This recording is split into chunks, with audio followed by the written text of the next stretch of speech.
वसई विरार में बड़ी तादाद में आदिवासी लोग रहते हैं, जिनकी अशिक्षा व अज्ञानता का लाभ उठाकर कुछ चुनिंदा भूमाफिया न सिर्फ उनकी जमीनों पर कब्जा करते हैं, बल्कि बड़ी तादाद में अवैध निर्माणों को भी अंजाम देते हैं। वहीं यह भूमाफिया लगातार प्रभावशाली होते जा रहे हैं और यह आदिवासी लगातार अपनी जमीनों से बेदखल होते जा रहे हैं।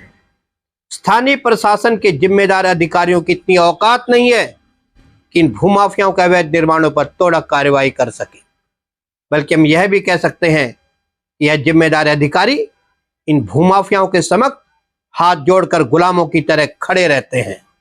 एक ऐसा ही मामला सामने आया नाला सोपारा वाकनपाड़ा में, जहां एक आदिवासी परिवार की जमीन पर कुछ भूमाफियाओं के द्वारा कब्जा कर बड़ी तादाद में अवैध निर्माण किया जा रहा है और मनपा प्रशासन कुंभकर्ण नींद सोया हुआ है।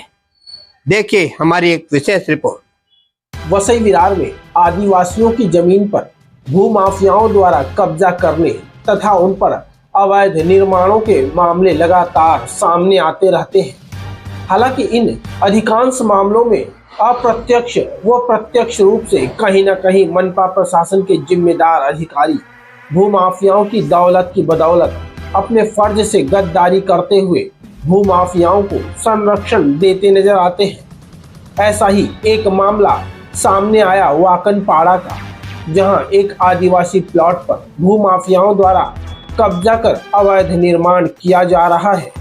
साथ ही प्लॉट के मालिक अजय रूबाजी गावा का कहना है कि उनके परिवार की मालिकाना हक की जमीन पर धर्मेंद्र यादव नामक शख्स कब्जा कर अवैध निर्माण करवा रहा है और ऐसी परिस्थिति में पेल्हार मनपा प्रशासन धर्मेंद्र यादव के इन अवैध निर्माणों पर कार्रवाई न करके कहीं न कहीं अजय रूबाजी गावा व उसके परिवार के साथ नाइंसाफी कर रहे हैं। साथ ही अजय का कहना है कि अवैध निर्माणकर्ता धर्मेंद्र यादव द्वारा अजय को जान से मारने की धमकी भी दी जा रही है। काय नाव आहे आपलं? अजय गावा। काय झालं तुमच्या सोबत आता सध्या? आमच्या संगतीला फार गलत काम व्हायला लागले। कसलं गलत काम? आमची जागा लुटून घेतात। कोण लुटून घेतो तुमची जागा? धर्मेंद्र। कुठे आहे तुमची जागा? वाकनपाड्यामध्ये। किती गुंठा जागा आहे? 10 गुंठे। तर ते तुम्ही जागा कोणाला असं दिलेली आहे का? डेव्हलपमेंट किंवा विकत दिलेली आहे? ना, आम्ही कोणाला दिलेली नाही। तो 7 बारे में नाम है क्या आपका? हाँ, 7 बारे में नाम है। मेरे भाई का है, तो भाऊ माझा अपंग आहे। म्हणजे ते लोक तुमची जागा बळजबरीने कब्जा करून? हाँ, बळजबरी करून ते कब्जा करून बसले आहेत। आता सध्या तुम्ही त्या जागावर जातात काय? हो, जातो ना। मग ते लोक तुम्हाला काय सांगतात? ते आम्हाला बोलतात का तुम्ही कोण इथले? अच्छा, कोण सांगतो तसा? धर्मेंद्र यादव। अच्छा, आणि अजून काय तुम्हाला धमकी वगैरे काय दिलेली आहे का त्यांनी? हो, देतो ना। काय सांगतो तो सांगतो काय जागेवर आला तर तुम्हाला मारून फेकून देईन, असं तसं बोलतो। याबद्दल तुम्ही तक्रार केली आहे का पोलीस स्टेशनला किंवा महापालिकेमध्ये तुमची जागा मिळण्याबाबत? परत नाही, आम्ही तिथे आता पोलीस चौकीमध्ये पण जाणार आणि नगरपालिकेमध्ये जिथे जायला लागेल तिथे जाणार आम्ही। काय मागणी आपली? आमचा हक आम्हाला हवा, बस। आम्ही आदिवासी आहोत।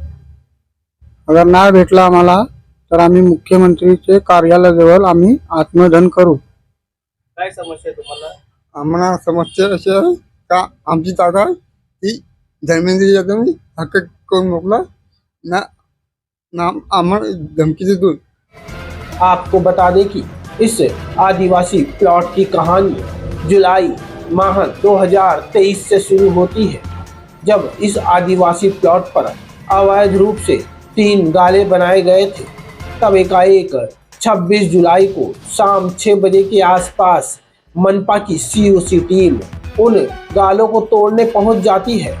वहीं एकाएक हमारी क्राइम रिपोर्टर्स टीवी न्यूज़ की टीम भी वाकनपाड़ा प्लॉट पर पहुंच जाती है, जहां COC के भीम रेड्डी को वहां से भूमाफियाओं द्वारा गाली देकर यह कहकर भगा दिया जाता है कि अतिक्रमण उपायुक्त किशोर गवस साहब को पैसे पहुंच गए हैं, तो फिर आप सब यहाँ क्यों आए हो।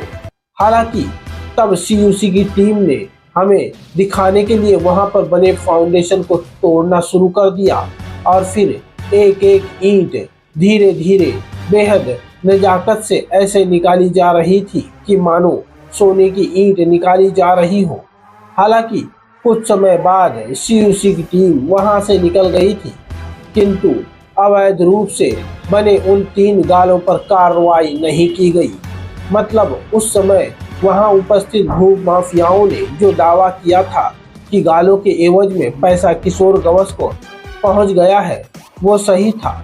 हालांकि उन अवैध गालों को तोड़ने के लिए हमने मनपा को एक पत्र भी लिखा था और अब कुछ महीने का काम बंद होने के बाद अचानक उसी आदिवासी प्लॉट पर फिर से भूमाफिया मंडराने लगे हैं और पेल्हार प्रभाग की आंखों में धूल झोंक कर कुछ रूम भी अवैध रूप से तैयार कर दिए गए हैं। हालांकि अभी भी इन भूमाफियाओं का दावा है कि हमारा पैसा मनाले साहब तक पहुंच गया है। अब इस प्लॉट पर कोई कार्रवाई नहीं होगी। हालांकि अब स्थिति पहले जैसी नहीं रही।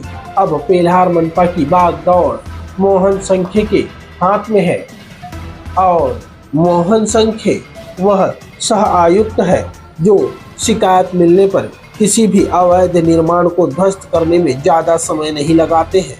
और इसके साथ ही वह भीम रेड्डी, जिसे इसी प्लॉट पर भूमाफियाओं ने गाली देकर भगाया था, अब वही भीम रेड्डी पेल्हार प्रभाग में कार्यरत है।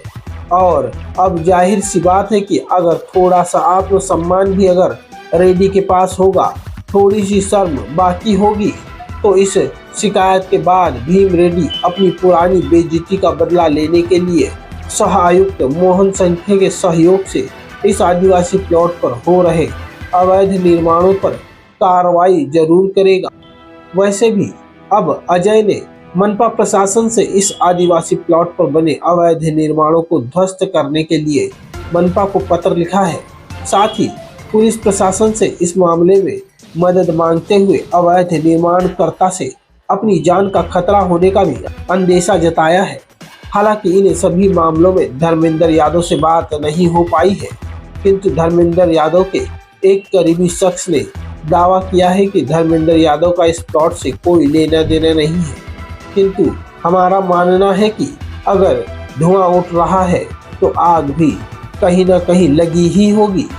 वहीं अब देखना होगा कि सह आयुक्त मोहन संखे व भीम रेड्डी की टीम कब इन अवैध निर्माणों पर कार्रवाई कर आदिवासी प्लॉट को खाली करवाती है। नाला सोपारा से क्राइम रिपोर्टर्स टीवी न्यूज़ की एक रिपोर्ट।